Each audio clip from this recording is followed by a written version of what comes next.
Halo, assalamualaikum warahmatullahi wabarakatuh. Selamat pagi, ketemu lagi dengan saya Rinato. Kali ini pagi sekali, masih sekitar pukul 5 pagi. Kita akan mencoba melihat bagaimana perkembangan komposter kita. Yang kita buat ada dua jenis, yaitu komposter yang aerob yang menggunakan lubang udara. Kemudian yang satu ini adalah komposter yang anaerob yang tidak menggunakan lubang udara. Ada dua perbedaan yang sangat menyolok yang pernah kami sampaikan di video sebelumnya, bahwa dengan komposter yang aerob itu di dalamnya tumbuh larva atau belatung yang banyak sekali, yang bagi sebagian orang itu menjijikan. Kemudian yang untuk komposter anaerob ini tidak ada di dalamnya hama atau hewan atau larva, itu tidak ada. Setiap kali kita punya material baru, sampah organik, sampah dapur ini seperti ini, sampah potongan sayur, sampah kulit cangkang telur, kemudian daun dan potongan buah, kemudian seperti ini buah-buah yang sudah tidak kepakai, itu buah yang nggak bisa dimakan. Kemudian juga ada limbah dari jamu ya, tukang jamu ini banyak sekali. Oke, komposter yang aerob itu dulu kita buat pada tanggal 1 Februari 2017. Sekarang tanggal 19 Februari, sekarang 19 Maret. Sekarang 19 Maret 2017, sehingga yang itu anaerob sudah 47 hari. Nanti kita akan lihat perkembangannya bagaimana. Kemudian yang aerob ini kami buat pada tanggal 21 Februari. Sekarang 19 Maret, jadi umurnya sekitar 26 hari. Nanti kita akan lihat perkembangannya seperti apa. Oke, langsung saja akan kita lihat bagaimana perkembangan kedua jenis komposter ini. Setelah tadi yang ini umur 47 hari, bisa kita lihat ini ada belatung yang besar-besar sekali. Nih, dia sudah akan bermetamorfosis menjadi lalat kalau nggak salah ini nanti. Ini sudah besar sekali. Kemarin juga sudah sempat kita ambil belatungnya, kemudian kita kasih ke lele ikan, ke kolam ikan ya. Kemudian ada yang kecil-kecil ini apa nih? Jadi nggak tahu dia sudah jadi lalat terus terbang atau gimana. Kalau yang dulu itu banyak banget belatungnya, tapi sekarang sudah tidak terlihat ya. Kemudian kalau kita lihat ke bawah, coba kita lihat ke bawah, ini beberapa bahan yang ditambahkan baru. Memang bahannya ini penambahnya tidak serentak, sehingga proses penguraiannya juga tidak serentak ya. Jadi bahkan di bagian atas ini bahan masih seperti masih utuh, tapi baunya nggak menyengat sih baunya. Mungkin karena pengaruh jamu ya, limbah jamu ini. Nah, di bawah ini mulai ada yang lunak ya. Kita biarkan saja, ini sudah 47 hari. Coba nanti sampai berapa lama ini menjadi kompos. Kemudian karena ini bahan yang ini tidak kita tambahkan material baru, terus otomatis tidak kita tambahkan air cucian beras dan E4 yang baru, maka air lindinya juga sedikit ya, produksi lindinya juga sedikit, ada tapi sedikit, karena tidak ada tambahan air cucian beras maupun E4 ya. Ini garisnya di sini nih, garis airnya. Jadi ya paling sedikit sekali lah. Kalau dulu karena sering kita tambahkan, maka bisa segini tinggi. Itu ini sudah kita ambil banyak lah, ada mungkin 4-5 liter sesuai dengan apa yang kita berikan, yaitu air cucian beras. Ada yang tanya kemarin, kalau ember ini penuh, air lindinya ada berapa liter? Kita tidak bisa menjawab karena air lindinya juga didukung atau ditambahi dengan air cucian beras sehingga menjadi lebih banyak. Kalau mengandalkan dari peresapan bahan material ini saja, maka air lindinya akan sangat sedikit. Sehingga kami tambahkan air cucian beras plus E4 plus molase sebagai komposternya, sebagai starternya. Oke, ini sudah kita lihat. Ternyata belatungnya tidak begitu banyak. Kemarin juga kita sudah lihat, kita ambil sebagian belatungnya untuk pakan ikan ya. Hari ini sudah sedikit atau mungkin sudah menjadi lalat dan terbang atau gimana mati. Jadi intinya banyak yang mengeluh kalau komposternya itu banyak yang ada larvanya. Ya, ini kita lihat sekarang yang anaerob. Ini materialnya seperti biasa, air cucian beras dari dapur ini. Satu gayung pertama yang pekat. Nanti akan kita tambahkan E4 dan molase. Ya. Jadi yang mengeluhkan banyaknya larva di komposter anaerob itu seperti saya pernah jawab juga bahwa dibiarkan saja karena itu proses alami, nanti larvanya juga akan menghilang sendiri. Ternyata benar hilang punya saya itu tadi. Dan kita buka yang anaerob.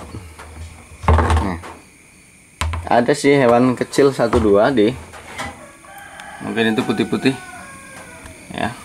Baunya kalau yang ini agak harum karena kemarin banyak sekali kita tambahkan material dari limbah jamu di bawah. Kemudian bisa terlihat ada jamur-jamur putih ya, jamur putih di material-material yang kita berikan. Ini putih-putih.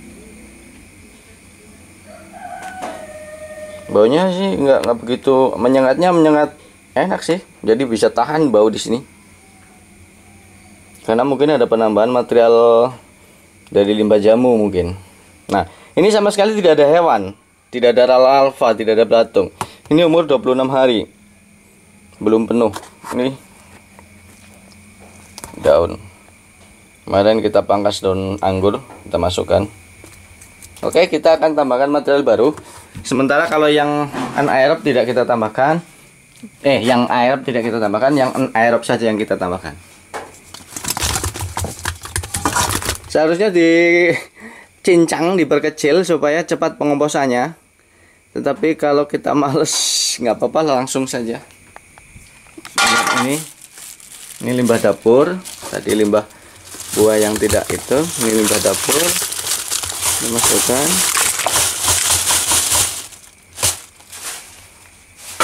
Sudah kita pilih antara bahan sampah organik dan anorganik, namun masih ada yang terbawa juga plastik. Kita ratakan.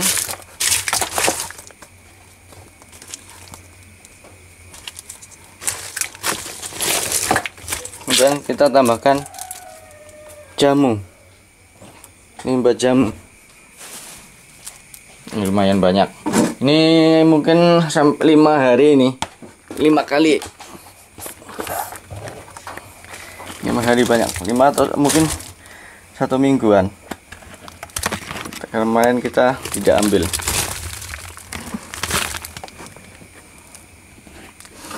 Berat sekali.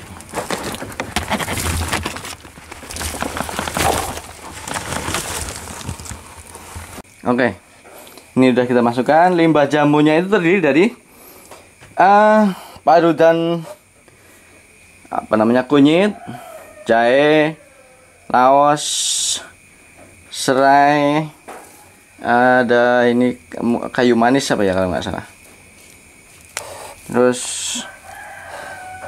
apa ini? Ada juga serai apa? Sirih, daun sirih juga. Mana ini daun sirihnya?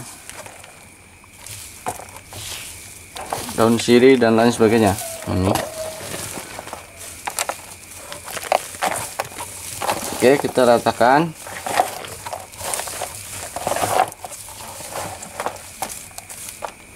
Oke. Kemudian kita akan buat bahan untuk starternya, untuk penguraiannya, yaitu dari limbah dapur, air cucian beras yang ditambah dengan 1 tutup botol E4. Kalau tidak ada, bisa gunakan air kelapa dengan gula merah.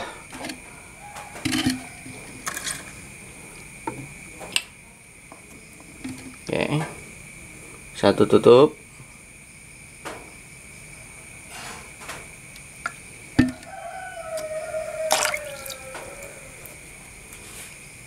Kemudian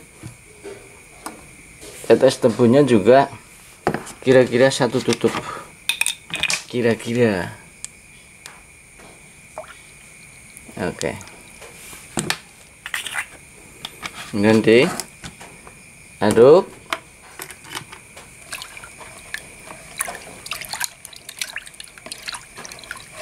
Setelah itu kita siramkan merata di dalam komposter yang anaerob. Kita siramkan merata di sini. Nah, jadi pertanyaan yang dari Mas siapa itu lupa saya. Ini terjawab seperti ini. Kok air lindi yang tercipta ini bukan hanya sekedar dari peresapan bahan organik yang kita masukkan, tetapi ada tambahan juga dengan kita memasukkan air cucian beras seperti ini. Nah, sehingga air lindinya akan menjadi lebih banyak lagi, lebih cepat bisa kita panen. Jadi tidak bisa memprediksi berapa hasilnya yang kita peroleh.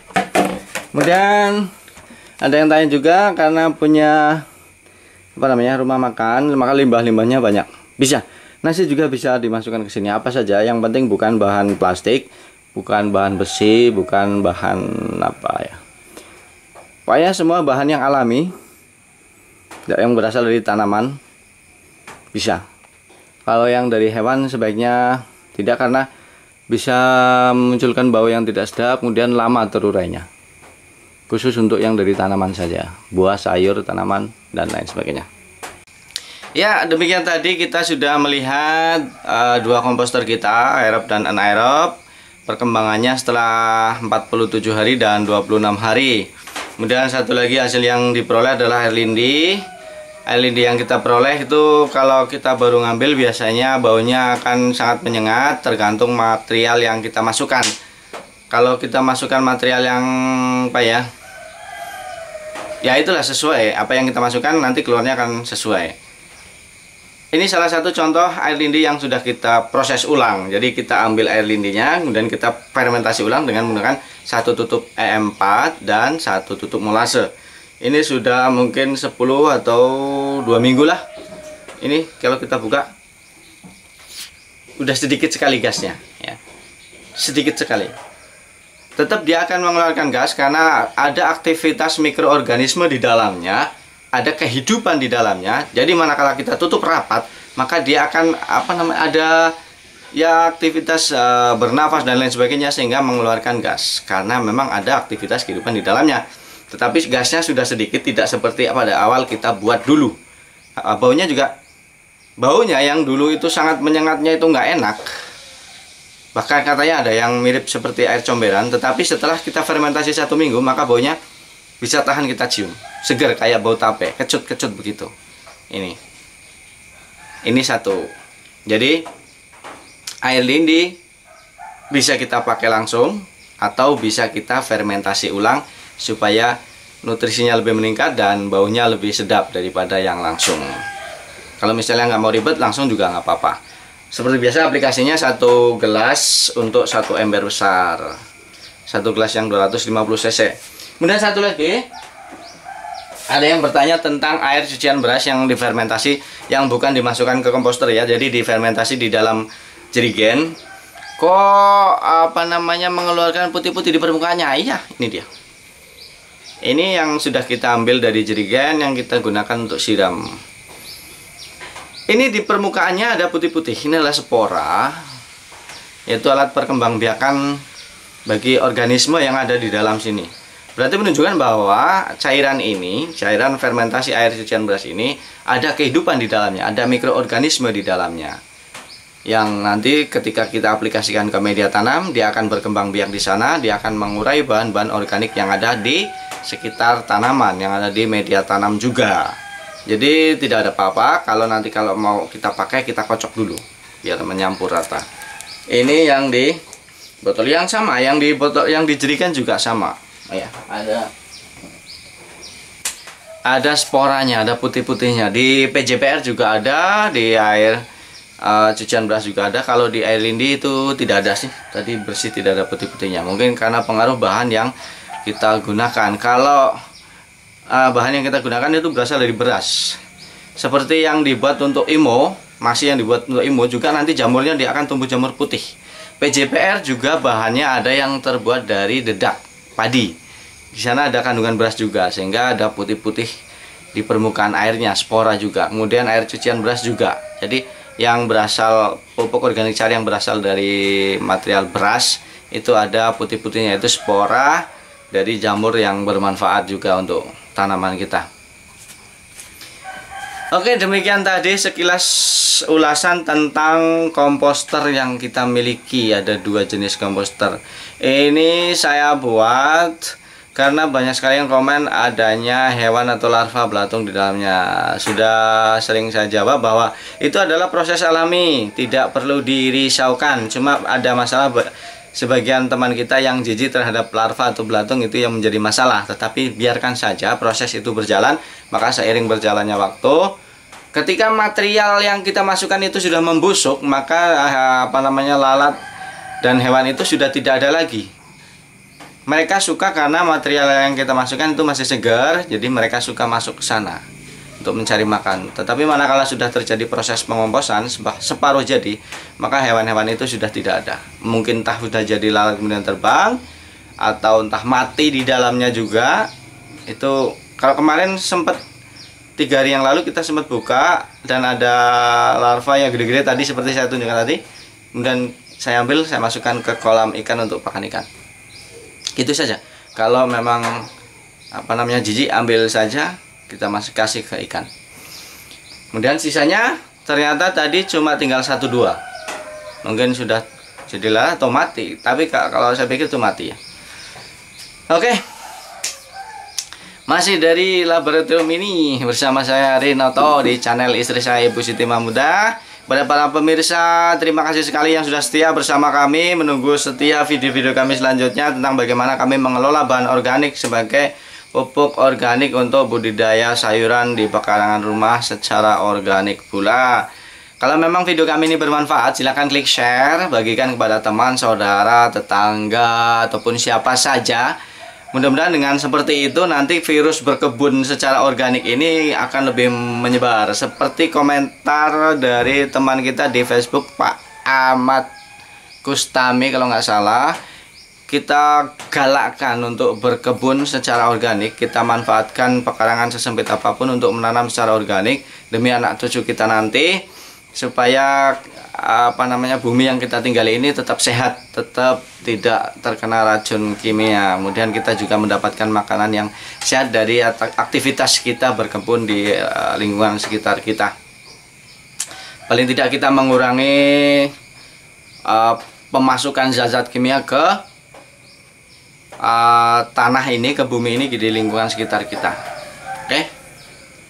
Pada para pemirsa yang baru saja nonton video kami ini, jangan lupa klik subscribe ya. Di bagian bawah video ada tulisan merah subscribe. Kemudian di akhir video ini sebentar lagi mungkin muncul ada lingkaran gambar saya sekeluarga, itu juga bisa diklik subscribe untuk langganan gratis, secara gratis ya. Video kami selanjutnya tentang bagaimana kami mengelola pekarangan rumah menjadi sumber makanan yang sehat bagi keluarga kita. Demikian, selamat pagi. Terima kasih sudah nonton. Selamat beraktivitas. Wassalamualaikum warahmatullahi wabarakatuh.